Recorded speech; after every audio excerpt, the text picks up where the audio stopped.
Halo semuanya, perkenalkan aku Ibu Tuan Dika Rada Pratnyana, absen 14 dari kelas 12.1.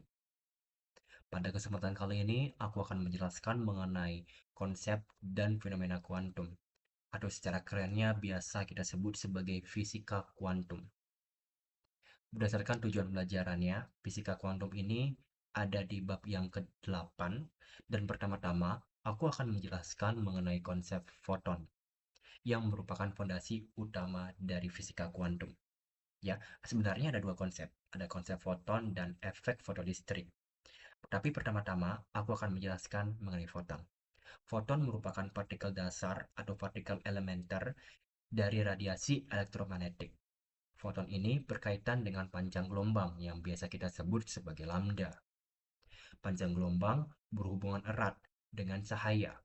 Cahaya terdiri atas partikel-partikel diskrit yang tidak memiliki massa, namun membawa energi dan juga momentum. Nah, konsep foton ini kan merupakan konsep utamanya. Nah, kemudian ada konsep pendukungnya, yakni radiasi benda hitam yang biasa kita sebut sebagai benda hitam sempurna. Radiasi benda hitam merujuk pada radiasi elektromagnetik yang dipancarkan oleh suatu benda yang sepenuhnya menyerap semua radiasi yang jatuh padanya. Radiasi benda hitam memiliki spektrum kontinu yang bergantung pada suhu benda tersebut. Berdasarkan hukum Stefan Boltzmann, jumlah energi yang dipancarkan hitam per satuan luas permukaan per satuan waktu itu akan berbanding lurus dengan pangkat 4 suhu termodinamika. Nah, kemudian konsep mendukung berikutnya ada hukum pergeseran Wien. Hukum ini ditemukan oleh fisikawan Jerman yang bernama Wilhelm Wien pada tahun 1893. Hukum pergeseran Wien menunjukkan bahwa semakin tinggi suhu suatu benda, semakin pendek panjang gelombang maksimumnya. Nah, yang ketiga itu ada teori Max Planck. Ya, yang ketiga itu teori Max Planck. Planck mengusulkan bahwa energi dalam radiasi elektromagnetik tidak dapat bervariasi secara kontinu, tetapi terkait dengan kuantum diskret atau paket energi tertentu.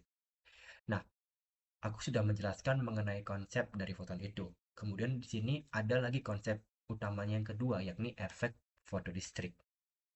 Efek fotolistrik merupakan fenomena di mana elektron dilepaskan dari permukaan suatu bahan ketika terkena cahaya ataupun radiasi elektromagnetik.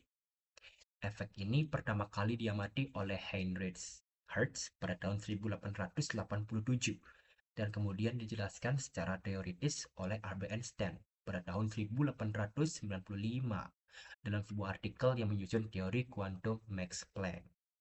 Ya, jadi konsep efek fotolistrik ini lumayan sedikit, tetapi efek fotolistrik ini berkaitan dengan energi kinetik gitu ya, energi kinetik elektron.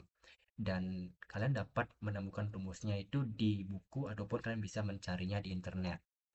Nah, kemudian selanjutnya itu ada fenomena kuantum. Fenomena kuantum itu berdasarkan di LKS ada sinar X dan efek Compton. Sinar X merupakan bentuk radiasi elektromagnetik dengan energi tinggi dan frekuensi tinggi, terletak di atas ultraviolet pada spektrum elektromagnetik.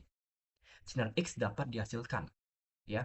Sinar X itu bisa dihasilkan melalui eh, proses yang pertama itu ada proses Bremsstrahlung, itu merupakan perlambatan elektron saat berinteraksi dengan atom. Kemudian ada pancaran karakteristik yang dimana elektron dalam atom itu kehilangan energi. Kemudian sinar X ini digunakan dalam berbagai bidang. Ada bidang kesehatan, ada bidang perindustrian, bidang riset, bidang keamanan, dan bidang pertanian. Kemudian ada efek Compton. Efek Compton terjadi saat foton sinar X bertumbukan dengan elektron, menyebabkan perubahan panjang gelombang foton yang dipantulkan. Itulah tujuan pembelajaran dari bab yang ke-8 mengenai fisika kuantum. Aku menjelaskannya secara ringkas. supaya kalian dapat memahaminya dengan baik dan bisa kalian mencari-mencarinya lagi di internet untuk rumus-rumusnya secara jelas. Nah, tujuan saya di sini supaya kalian bisa mendapatkan gambaran umumnya saja. Itu saja dari aku. Terima kasih karena sudah menonton dan salam fisika.